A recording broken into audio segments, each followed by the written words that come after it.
Free and open source software is about the ability for users to control their own computing. It's not only about the license of the code, but it's how you build ideas. Free software really democratizes things and allows for more people to contribute to solving the world's problems. We're one of the classic free software projects.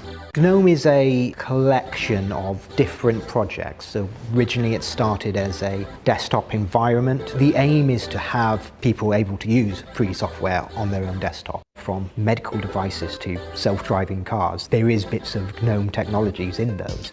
We had that idea that something has to just work. That's when we started on this journey trying to build something greater than us. And now we're creating our own way of interacting with the desktop. It's a lot of that innovation which is kind of driven to produce fully featured working desktop software that works for millions of people.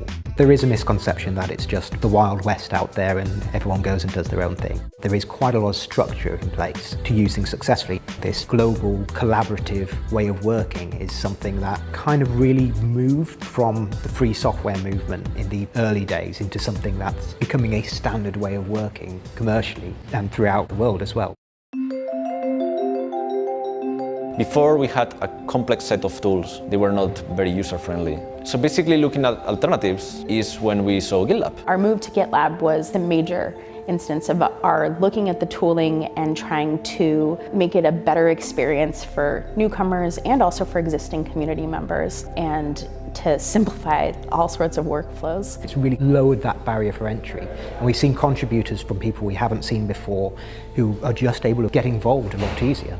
You have to put effort into making sure that you both retain existing community members and attract new ones. You have people from around the world with completely different backgrounds. They come to your project and they want to contribute. If you don't communicate well with them, they are going away because they are doing it in their free time. Because of the people I know, the contacts I've made, the friendships I've made, all of those things play into why community is important. It's impossible to have a project as big as GNOME, as ambitious as GNOME, without people from the community.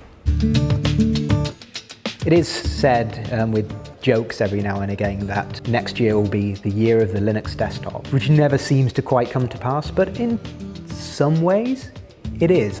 What I would love personally to see is developers producing free software for free software platforms, but by using free software tools to do so, and by using free software desktops to do that. What people can do when they get together with a singular purpose, have that perseverance and vision, you can get it accomplished.